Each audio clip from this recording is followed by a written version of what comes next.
अभी कल ही मेरी किसी से बात हो रही थी, उन्होंने कहा आप पुराने समय की बात क्यों करते हैं। अब देखिए ना, अब स्त्रियों को इतने अधिकार मिले हुए हैं, सारे कानून स्त्रियों के लिए बने हुए हैं, लेकिन हमें नमन करने की इच्छा होती है। हम इस प्रांगण में नमन करते हैं उस महर्षि देव दयानंद को, जिसने ईंटें और पत्थर खाकर भी वो प्रयास किए, और आज हम इस स्थिति में है कि हम यहाँ बैठकर, आयुषी जी और मैं, हम लोग इस तरह से कल्पना दी है, हम इस तरह से बात कर सकते हैं। तो सच में पुण्य नमन उस ऋषिवर देव दयानंद को। अब एक प्रश्न बस 1 मिनट के लिए आयुषी बहन को देती हूँ, वो चाहती भी थी इस विषय पे बात करना। बलात्कार जैसी बात हमारे समाज में होती है, और वो इसको किस रूप में जोड़कर देखना चाहती हैं कि हम लड़कियों को कैसे सशक्त बनाएं, और क्या आवश्यकता है संस्कृति की। आपका जो भी मत है, मैं इस पे जो भी विषय है आपका, मैं चाहती हूँ कि आप इस पे प्रकाश डालें। जैसे आज हमारे देश में अभी बहुत सारी बातें हमने सुनी, और बिल्कुल एक वाक्य में सार यही है कि वैदिक शिक्षा ग्रहण करेगी तो ज़्यादा सही होगा, वो ठीक से नाचेगी, और नहीं करेगी तो वो ठीक ठीक नहीं होगा, यही अभिप्राय था। अब जो बहन ने प्रश्न किया, आज हमारे देश में बहुत सारी समस्याएं हैं, और हमको बताया जाता है कि अरे जी अहिंसा अहिंसा। इससे जोड़ के मैं बताना चाह रही थी कि हमको बताया जाता है कोई बात नहीं, ये तो चलता रहता है, हो जाता है। बहुत सारी समस्याएं होती हैं, और हमारे धर्म मारना नहीं सिखाता, हमारे यहाँ नहीं बताता, हम उसकी प्रतिक्रिया करने ही नहीं देते। आपने कितनी घटनाएं देखी होगी, बेटी के साथ गलत हुआ या कोई परेशान कर रहा है, घर आके बताती है, हम उसको चुप करा देते हैं, कोई बात नहीं, समाज क्या कहेगा, लोग क्या कहेंगे करके चुप करा देते हैं। न बोलना चाहते, न बात करना चाहते, और फिर हमारा धर्म नहीं सिखाता मारना। आप उनको कहो अरे जी जवाब तो दो ना जी, हमारा धर्म सिखाता है एक गाल पे थप्पड़ मारो, दूसरा गाल आगे कर दो। मैंने बोला दूसरे पे मारा तो सामने खड़े हो जाओगे जी, पीटो, ऐसे चलता है। नहीं, हमारा धर्म सिखाता है कि अगर नारी पे कोई गलत दृष्टि डाले तो 7 समंदर पार जाकर के उसको समझा के आना कि दूसरे की स्त्री मां के समान होती है। ये मर्यादा पुरुषोत्तम श्री रामचंद्र जी ने करके दिखाया था। ये सिखाता है हमारा धर्म। हमारा धर्म बताता है कि अगर कोई द्रौपदी पे गलत दृष्टि डाले या गलत वाक्य बोले, लोग कहते हैं महिलाओं ने महाभारत करा दिया, महिलाओं ने रामायण करा दी। मैं कहती हूं नहीं नहीं, आपने गलत दृष्टि डाली। हमारे यहाँ मातृवत परदारेषु कहा गया, लेकिन हमको बताया जाता हमारा धर्म नहीं सिखाता, हमारा धर्म नहीं सिखाता। राम जी को मानने वाले राम जी की नहीं मानते। समस्या ये है, राम जी को तो मानते हैं लेकिन राम जी की नहीं मानते। कृष्ण जी को तो मानते हैं लेकिन योगीराज श्री कृष्णचंद्र जी की बात नहीं मानते, शिक्षाओं को नहीं मानते। समस्या यही है। वेद कहता है मम पुत्रा शत्रुघ्नो अथो में दुहिता विराट। वैदिक नारी उद्घोष करती है कि मम पुत्रा शत्रुघ्नो, मेरा पुत्र शत्रु का विनाश करने वाला हो। अथो में दुहिता विराट, मेरी पुत्री विराट हो। ये हमको वेद ने सिखाया। लेकिन मैंने कहा ना कि वेदों की ओर लौटो, वेदों की ओर लौटना भूल गए। इसलिए ये समस्या उत्पन्न हुई है कि आज हमारे देश में 3 महीने की बच्ची से लेके और 60 वर्ष की महिला तक सुरक्षित नहीं है। इसका कारण यही है। याद रखिए, जब सीता हरण होता है तो पुरुषोत्तम राम नहीं होते। जब सीता हरण होता है, अंकुर भाई ने कहा था ना हम तो बॉडीगार्ड है, जब सीता हरण होता है तो पुरुषोत्तम राम नहीं होते। और जब चीर हरण द्रौपदी का होता है तो घनश्याम नहीं होते। और नपुंसकता की सीमा तक जा पहुंची है कायरता हमारी। नपुंसकता की सीमा तक जा पहुंची है कायरता हमारी। अगर शक्ति की भाषा सीखी होती तो ये दुष्परिणाम नहीं होते। अगर शक्ति की भाषा सीखी होती तो ये दुष्परिणाम अपने नहीं होते। अपनी बेटियों को मजबूत बनाइए। याद रखिए, आम केतु तो अगर ध्वजा मूर्धा सुरक्षित नहीं होगी, संभल के नहीं चलेगी, तो ये वाली बात जो चलती है कि हम तो अहिंसक है जी, हमारे यहाँ तो ये नहीं होता, ये नहीं होता, भैया उनको बताओ ना जी। जय श्री राम का नारा जब आप लगाते हो तो रोंगटे खड़े होते हैं कि नहीं होते? बिना भाव के थोड़े ही लग जाता है जय श्री राम। अगर कोई सामने से भी बोल दे तो हम उतने ही जोश में प्रतिक्रिया देते हैं। तो अगर हमारे राम जी किसी को भयभीत करते हैं तो करे ना भाई साहब। बुरे लोगों को हमसे डर ना लगे तो क्या लगे, कुछ को तो डरना ही पड़ेगा।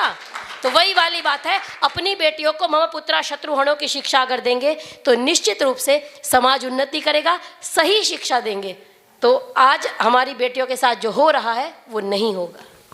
बहुत बहुत अभिनंदन आयुषी बहन का इस चीज़ के लिए। और इससे दोनों बातें निकलकर सामने आई, भाइयों को सुनकर और बहन को सुनकर, कि बेटियों को ऐसी शिक्षा दी जाए कि वो जहाँ पे भी उनके साथ समाज में, राष्ट्र में, घर में जहाँ पे भी गलत हो रहा है वो उसके लिए उस दुश्मन के सर पे नाच सके चढ़ के, और घर में वो ऐसी व्यवस्था बना सकें कि वो साम्राज्य बनकर रहें और अपने घर को मंदिर जैसा बनाए। तो ये दोनों बहुत आवश्यक बातें थी इस मंच से। इसमें एक और चीज़ है कि हमारा धर्म कभी नहीं कहता है कि अगर एक गाल पे थप्पड़ मार दे तो दूसरा गाल सामने कर दो।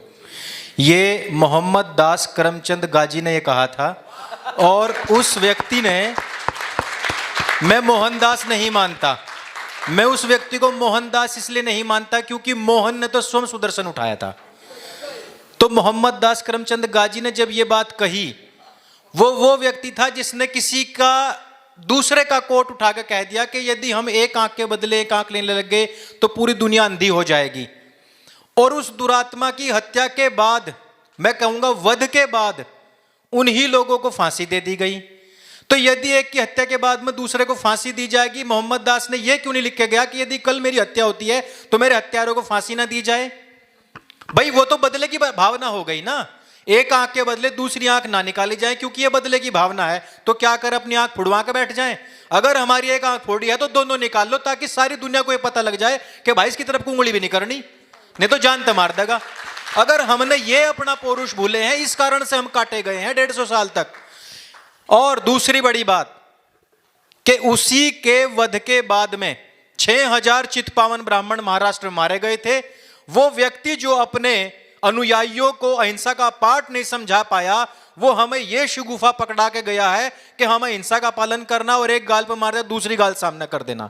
जिसके खुद के मानने वाले 6000 निर्दोष ब्राह्मणों को, गर्भ को चीर चीर करके भ्रूण तलक के ऊपर खड़े होने वाले लोगों को, उन लोगों के ऊपर वो कुछ नहीं बोल के गया, अपने अनुयायियों को इतना सिखा के नहीं गया। और हम उसके मरने के 75 साल तक उसकी नपुंसकता को अपने ऊपर ढो रहे हैं। तो इसे हमें तुरंत त्याग देना चाहिए। हमारे धर्म में कहीं पर ऐसा नहीं है। वेदों की रक्षा के लिए की गई हिंसा हिंसा नहीं होती। वेद में जो डूज एंड डोंट्स और हमारा संविधान लिखा है, वैदिक हिंसा हिंसा न भवती। सीधी बात। अगर कोई गाय का कत्ल कर रहा है और उसके प्रति हमने हिंसा की है तो हम नहीं मानते उसको हिंसा। मैं एक बात पूछना चाहता हूं कि 1400 साल पहले किसी मजहब की स्थापना हुई, 1000 कोस दूर चल के वो यहां आया और उसने कहा कि मेरे नबी को यदि तुमने कह दे तुम वाजिबुल कत्ल हो। अरे तू मेरे घर में बैठ करके मुझे बता रहा है कि मैंने तेरे अब्बा को कुछ कह दिया तो तुम मुझे मारेगा, और तेने मेरे घर के ऊपर कब्जा कर लिया, मैं क्या करूंगा तेरा? मैं तो तेरी राख तलक नहीं दूंगा, उसे भी खा जाऊंगा, चाट जाऊंगा। मुझे तो वैसा विचार करना चाहिए था, लेकिन हम उसके चक्कर में अपने आप मर बैठे। यह समस्या है। आज हम जो समाप्त हो रहे हैं उसके कारण क्या है कि हमने अपनी पौरुषता को खो दिया है। हम जितने भी लोग यहां बैठे हुए हैं, हम सबको कहा जाता है कि वे मार देंगे। मैं कहा सामने जब आवेंगे ना तो पैंट आगे तक गिल्ली और पीछे तक पीली नजर आवेगी उनकी, क्योंकि उनमें हिम्मत नहीं है। मांसाहारी व्यक्ति में कोलेस्ट्रॉल बहुत ज्यादा होता है, उनमें नहीं है। आप एक उदाहरण मुझे बताओ कि जब उन्होंने छाती पर वार किया हो और केले ने केले को मारा हो, एक मुझे बताओ। रिंकू शर्मा था, उसे भी धोखे से मारा गया, घेर कर मारा जाता है, घात से मारा जाता है। और ये धोखे से मारना और घात से मारना ये आज का नहीं है। इनके स्लीपर सेल में 1400 साल पुराना सिस्टम डाला गया है। और हम वो हैं जो अगर तलवार हाथ से गिर गई तो दुश्मन को भी ये कह देते हैं, मलेच्छ को भी पहले तलवार उठा। यदि उसकी पीठ आ गई तो पहले कहेंगे कि तो घूम का। यदि सामने स्त्री बच्चे आ गए तो हम उसके मना कर देते हैं। लेकिन उसी मोहम्मद दास गाजी के समय में जिस टाइम डायरेक्ट एक्शन डे हुआ, नोवा खाली हुआ, तो सबसे पहले किसको टारगेट बनाया गया? महिलाओं को और छोटे बच्चों को। हम ऐसे व्यक्ति को आज अपने ऊपर ढो रहे हैं। और उससे भी बड़ी शर्मनाक बात यह है कि राष्ट्र के राष्ट्राध्यक्ष और अधिष्ठाता जो बन रहे हैं वो भी उसी के चरणों में पड़े हैं।